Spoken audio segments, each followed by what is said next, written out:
The Bayside Beacon, sailors setting off. By the sights and sounds of it, this tankaway could be taking you to Cape Cod or one of the islands. But on this trip, there is no ferry to catch or bridge to cross. We're about 60 miles due south of Boston in Mattapoisett, where beautiful beaches and a wonderful winding rail trail beckon. But before we explore, we fuel up. The grill is hot and portions heaping at Pandolfi's Mattapoisett Diner. We really get swamped sometimes. We can't fit enough people in here. They serve up a favorite, the Chunky Monkey French Toast, complete with bananas, coconut, chocolate sauce, and whipped cream. That's pretty popular. I can see why. This is a big bite. Let's see how I do. Yeah, it is. It's delicious. Oh my goodness. With decor that hints at stops to come in this seaside town, the diner spans generations, dating back to the 1930s. Hungry to learn more? Head just a mile down the road to the Mattapoisett Museum. The Nest Diner became the Mattapoisett Diner. The Mattapoisett Diner became the Nest Diner. It was the South Coast local for a hot minute.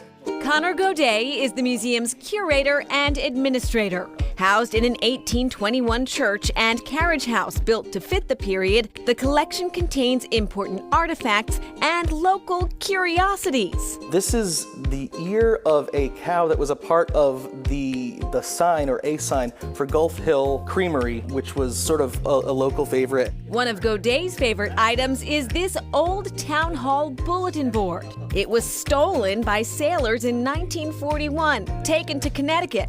And they decided it would be a hilarious prank. Their confession is memorialized in a poem to their commanding officer, tacked to the top. We thought of you, dear Commodore, so we tore off the front of the city hall with many a rum-soaked heave and haul. Oh my goodness.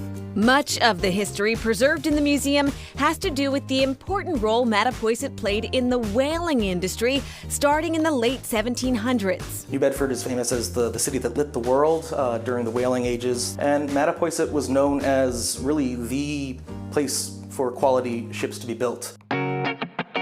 A whale is featured prominently in the playful logo of the Town Wharf General Store, a gem of a find that was a carpenter shop back when whaling ships were being built here. Our business is all about local and New England-based products. So we're really trying to find small maker brands that are interesting and have good stories behind them. Owner Chris Demakis grew up in Mattapoisett. He has fun curating the inventory. I love specialty foods. I like to buy hot sauces and mustards and pickles, and it just gave me the license to do that as much as I'd like. There are fine crafts and unexpected gifts. Have a bird lover in your life? If you go outside and you do this, it will be like a Disney movie. Birds will be flying around you. Yeah, it really works. Well, now I have to get one. Yeah. Well, See if you're telling me the truth. We'll hook you up. Stock up on goodies and hop on the Mattapoisett Rail Trail. It picks up right near Chris's shop. You go over a causeway called over Goodspeed Island, and then there's an elevated part to it that goes over marshland and over the ocean, essentially. And then it connects all the way to Fairhaven, and then it connects also to New Bedford.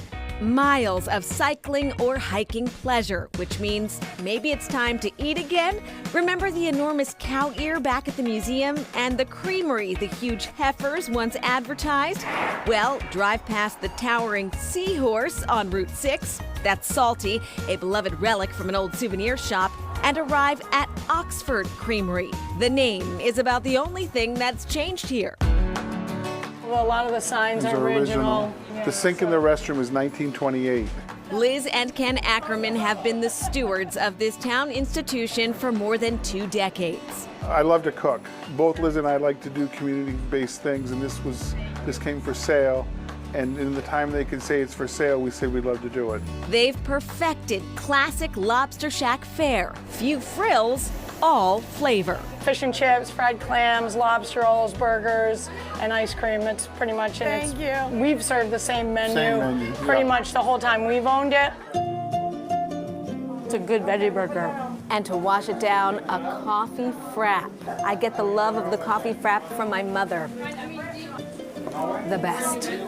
For a real treat, take lunch to go and picnic under Ned's Point Lighthouse. On this day, the local high school sailing team is racing the team from Martha's Vineyard. The glorious scene, proof of a long-held slogan in town. Mattapoisett, it's special. So pretty, and Chris Demakis, the owner of the Town Wharf General Store, tells Erica that the slogan has been around for at least 40 years, since he was a kid. As for the name Mattapoisett, it's widely understood to be the Wampanoag word for place of rest. But Connor Goday at the museum isn't so sure. He has been speaking with Wampanoag scholars. One believes the word means workplace. Another is skeptical, so he's continuing to research it. Up next, Kenny Bunkport wakes up from winter.